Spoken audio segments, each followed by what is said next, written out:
Hello बच्चों, कैसे हो आप सब लोग। उम्मीद करता हूँ सब बढ़िया होंगे, बेहतरीन होंगे और अपनी प्रिपरेशन में लगे हुए होंगे। तो बच्चों, आज का जो मेरा वीडियो है वो रियल नंबर की लास्ट एक्सरसाइज का वीडियो है और ये बहुत इंपॉर्टेंट है।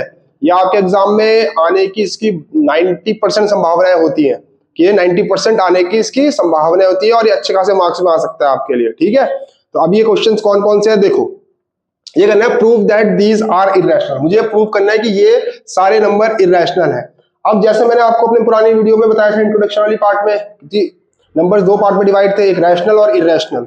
रैशनल जो थे वो पी अपॉन क्यू की फॉर्म में होते हैं और पी और क्यू क्या होते हैं, कोप्राइम होते हैं। यानी कोप्राइम मतलब जिनका फैक्टर क्या होता है, 1 होता है। ठीक है, अब इसमें आपको मैंने फिर इरेशनल बताया था। इरेशनल मैंने क्या बताया था आपको कि जो नॉन परफेक्ट स्क्वायर्स होते हैं वो सारे इरेशनल होंगे। अब देखो, आप देखोगे यहाँ पर ये नॉन परफेक्ट स्क्वायर है, ये नॉन परफेक्ट है, नॉन परफेक्ट है, non perfect, non perfect.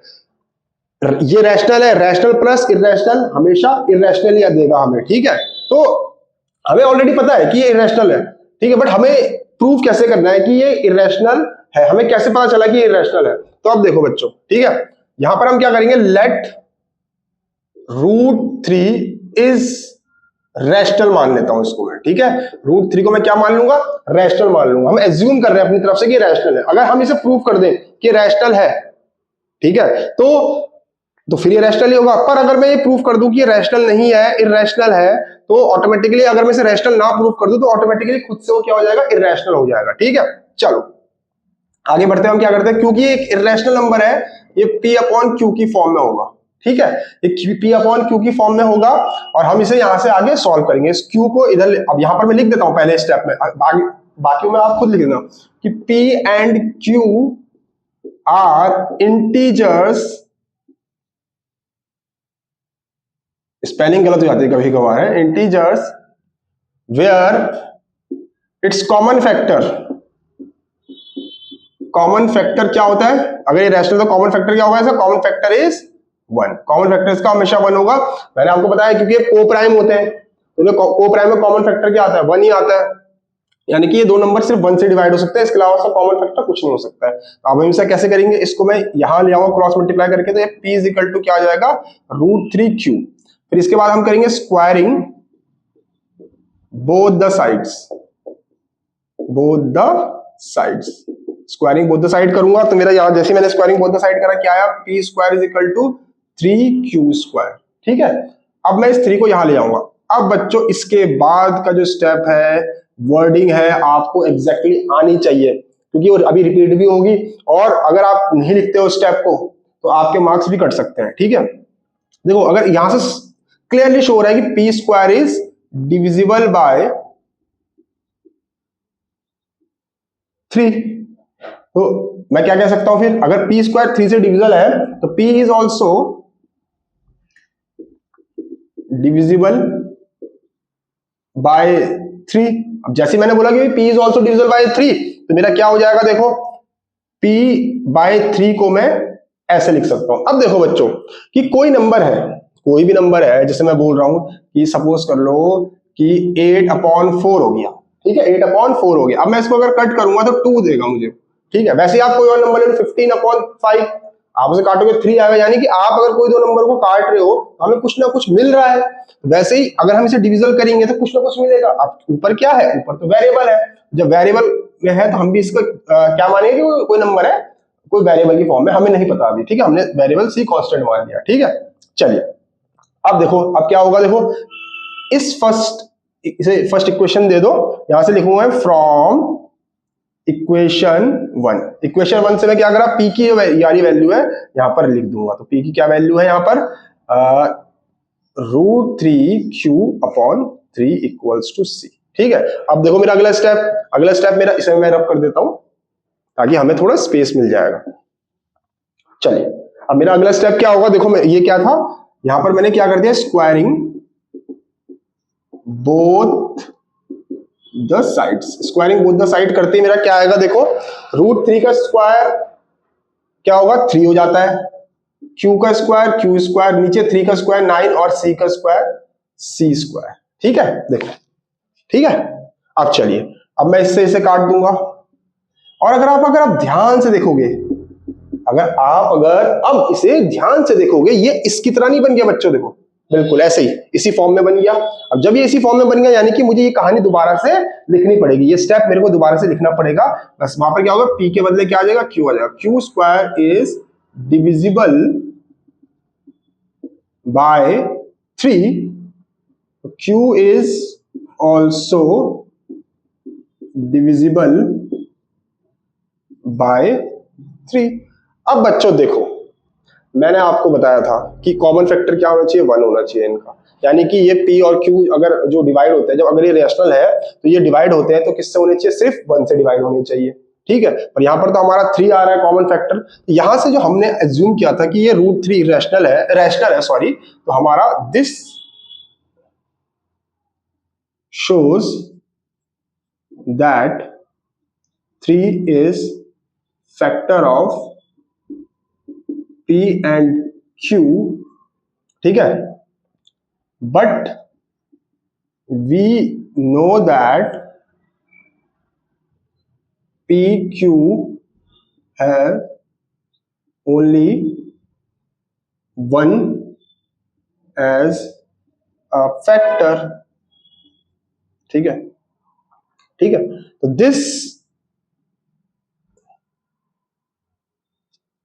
this proof our assumption wrong that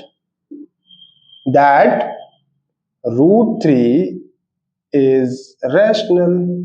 सो हम यहां से कह सकते हैं, आप लास्ट लाइन जोड़ सकते हो कि this prove our assumption wrong that √3 is rational, तो √3 क्या हो जाएगा, हमारा इरेशनल हो जाएगा।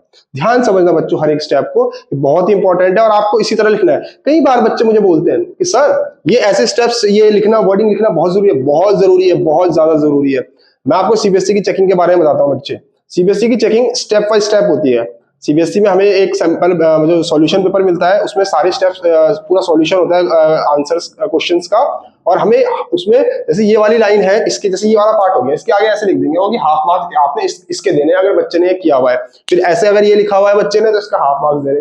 अगर आप नहीं लिखते हो तो आपके मार्क्स कट जाएंगे। तो इसका बिल्कुल ध्यान रखना है कि आपने स्टेप मार्किंग फॉलो करनी है। ठीक है, चलिए हम आगे बढ़ते हुए अगले क्वेश्चन की तरफ बढ़ते हैं।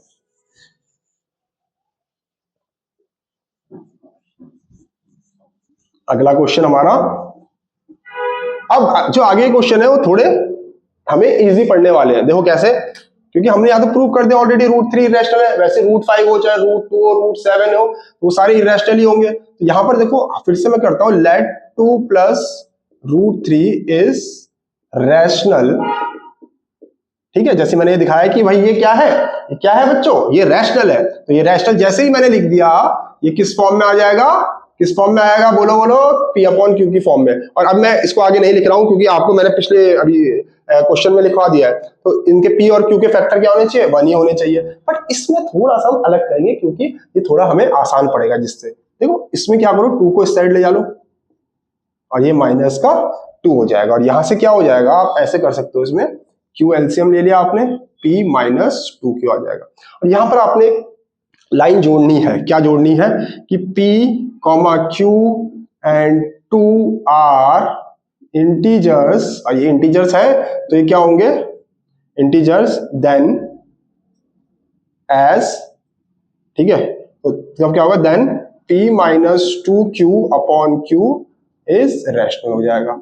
अब देखो बच्चों ये रैशनल हो जाएगा। अब देखो ये रैशनल के तो इक्वल होता है, बट ये तो हमें पता है ना ऑलरेडी कि तो √3 तो इरेशनल है। तो जब ये √3 इरेशनल है तो ये तो पॉसिबल नहीं है ना कि irrational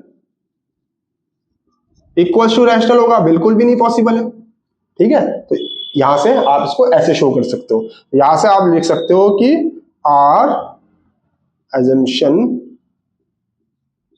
is wrong, hence 2 + √3 is irrational। ठीक है, ये होगी, ये लिख देना, बस इतनी लाइन लिख देना और आपको पूरे पूरे मार्क्स प्रोवाइड किए जाएंगे। ठीक है, चलिए आगे बढ़ते हैं। अब अगला भी देखो √3 लिखा हुआ है। बस मैं आपको इसमें एक पहला स्टेप बताऊंगा आपको क्या करना है, बाकी ये इसी की तरह है। ठीक है, बाकी ये पूरा एज इट इज इसी की तरह है कि भाई अगर इस तरह क्वेश्चन आ जाए तो आपने कैसे करना है। ठीक है, जो 1/√3 है, लेट वही सेम एज्यूम कर लो कि इज रैशनल हो जाएगा। हम मान लेते हैं कि ये रैशनल है, ठीक है। जैसे मैंने माना ये रैशनल है तो ये P अपॉन क्यू की फॉर्म में आ गया, ठीक है। ये इसको इधर ले आ लो, Q is equal to P √3 हो जाएगा, ठीक है। वही सेम चीज बन गई। देखो अगर आप पुराने क्वेश्चन देखो, स्क्वायरिंग बोथ द साइड्स करूंगा, जैसे स्क्वायरिंग बोथ द साइड करी, Q square is equal to P square और ये √3 का हमारे पास 3 आ जाएगा। इसे प्रॉपर्ली लिख लेता हूं थोड़ा सा अच्छी सी राइटिंग में, ये हो जाएगा। और यहां से आप क्या कर सकते हो, P square is equal to Q square upon 3, ठीक है। अब वही पूरी कहानी वही बन गई कि Q square is divisible by 3, Q is also divisible by 3। तो आपने फिर वही सारा स्टेप वापस वही कॉपी कर लेना है। अगर इस तरह का क्वेश्चन आ गया आपको तो आप इसे करिएगा और मुझे आप बताइएगा कि आपको ये आया कि नहीं आया, ठीक है। कमेंट बॉक्स में आप लिख सकते हैं। चलिए अब हम टाइम वेस्ट ना करते हुए अगला क्वेश्चन करते हैं। समय की तो डिमांड है बच्चों आजकल। अब क्या है ना, आज 19 हो गई है डेट, ऐसे 19 ही है, तो टाइम चलता जा रहा है, चलता जा रहा है ना। तो आपको अब बिल्कुल सिंसियरिटी से पढ़ना है ना, टाइम वेस्ट ना करो तो ज्यादा बेटर है, ठीक है। चलिए वही ले लेंगे, लेट इज रैशनल। और जैसे मैंने इसको रैशनल लिया तो बच्चों क्या हो गया है, P अपॉन क्यू की फॉर्म में आ गया। अब आप क्या करो, चाहे इसको इधर ले आ लो, चाहे इसको इधर ले आ लो, जो आपका मन हो आप किसी को भी ले आ सकते हो, ठीक है। यहां से क्या हो गया देखो,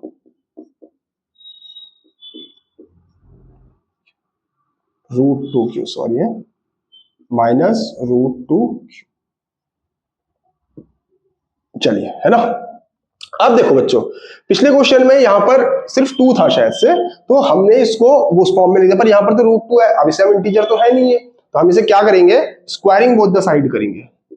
ध्यान रखना है आपने, स्टेप्स आपको पता होने चाहिए। स्क्वायरिंग बोथ द साइड्स, तो जाएगा 5 और ये हो जाएगा P माइनस √2Q का whole square upon Q square, ठीक है। अब इसे जब आप ओपन करोगे रूट से तो क्या आ जाएगा, a square plus b square minus 2ab, ठीक है, अपॉन Q स्क्वायर, ठीक। आप इसको अलग अलग तोड़ भी सकते हो, ठीक है,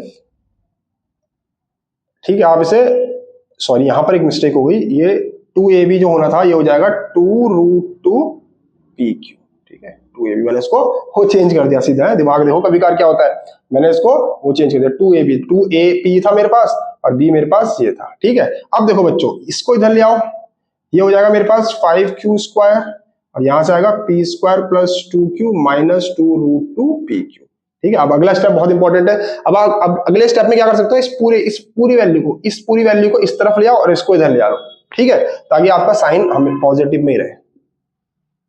PQ इज इक्वल टू, ये हो जाएगा P square plus 2Q square minus 5 ये स्क्वायर, ठीक है। ये आ गया मेरे पास। अब ध्यान से देखना बच्चों, जो मैं अगला स्टेप करने वाला हूं, आप इस 2 को और इस PQ को तो सब मल्टीप्लाई में इक्वल्स टू के इधर ले आओ, इक्वल्स टू के इधर ले आओ, तो क्या बन जाएगा 2PQ। अब देखो बच्चों, ये वही वाली इस क्वेश्चन की जैसी कहानी बन गई। अब देखो ये क्या हो जाएगा, मैं क्या बोल सकता हूँ भाई, PQ 2 एंड 5 आर इंटीजर्स, ठीक है। ये क्या है, इंटीजर्स है, ये क्या है, इंटीजर्स है। तो फिर इसके इंटीजर्स होने से क्या हुआ कि ये पूरा जो है P2Q square minus 5Q square upon 2PQ is rational हो जाएगा, ठीक है। सो ये पूरा क्या हो जाएगा, ये रैशनल हो जाएगा। अब ये इरैशनल है मुझे पता है, तो मैं वही सेम चीज कि रैशनल इरैशनल रैशनल के इक्वल हो नहीं सकता, तो वैसे ही this show that our assumption is wrong, या इसने क्या शो कर दिया, प्रूव कर दिया। दिस प्रूफ भी लिखते हो, शो भी कर सकते हो, wrong, therefore you can say √2 plus √5 is irrational, ठीक है। ये आप कर सकते हो बिल्कुल, ठीक है। देखो ध्यान से देखना, इसमें हमने क्या स्टेप करा, हमने इसे वहां उस टाइम पे ये नहीं लिखा है क्योंकि हमें यहाँ पर √2 है, √2 मुझे पता है इरेशनल है, ठीक है। हमने क्या करा, स्क्वायरिंग बोथ द साइड करी, a square plus b square √2 का 2 हो जाएगा और q का q स्क्वायर हो जाएगा, ठीक है, q स्क्वायर हो जाएगा, ठीक है। और -2a p और b हमारे पास √2q था, ठीक है। फिर मैंने क्या करा, q स्क्वायर को इधर ले गया तो 5q स्क्वायर हो गया, p square plus 2q square minus 2 √2pq हो गया। और ये फिर मैंने क्या करा, 5 को इधर ले गया और इसको इधर ले गया तो नेगेटिव साइड इधर आके पॉजिटिव होगी और ये पॉजिटिव साइड इधर जाके नेगेटिव हो गई हमारे पास, ठीक है। अब फिर मैंने इसे इस फॉर्म में लिख दिया जो मैंने इस क्वेश्चन की फॉर्म में लिखा था और फिर बाकी सारी कहानी वही है। तो बच्चों मैं आपको यही बताना चाह रहा हूं कि यही पैटर्न आप फॉलो करिए क्वेश्चन में। कुछ क्वेश्चन हो सकते हैं इसके ऊपर होल स्क्वायर लगा देगा या इस पे होल स्क्वायर लगा देगा, सेम फॉलो करना है आपने रूल्स, ठीक है। होल स्क्वायर आ जाएगा तो यही तो बनेगा भाई, होल स्क्वायर करके यही चीज तो बन जाएगी आपस में, ठीक है। तो आपने घबराना नहीं है, बिल्कुल बड़े आराम से इन क्वेश्चंस को करिएगा। 6 मार्क्स का है, कोऑर्डिनेट ज्योमेट्री में 6 मार्क्स का है। अगला चैप्टर मेरा स्टैटिस्टिक्स होगा, फिर उसका प्रोबेबिलिटी होगा, 11 मार्क्स का होगा। अगर आप इस वीडियो को ध्यान से देख रहे हो और हर एक चीज समझ रहे हो कि कैसे हो रही है तो आपको ये बहुत हेल्पफुल होने वाले हैं ये क्वेश्चंस, है ना। ये सिर्फ ना ही केवल एक इंट्रोडक्शन है, इसमें मैंने आपको क्वेश्चंस भी दिए हुए हैं ताकि आपको हर एक चीज बारीकी से समझ में आ जाए। तो आज के लिए बच्चों इतना ही, मेरी नेक्स्ट वीडियो का वेट करिएगा, जल्दी आपको नेक्स्ट वीडियो मिल जाएगी। जो नया चैप्टर होगा वो चैप्टर का नाम है हमारा होगा स्टैटिस्टिक्स। थैंक यू बच्चों।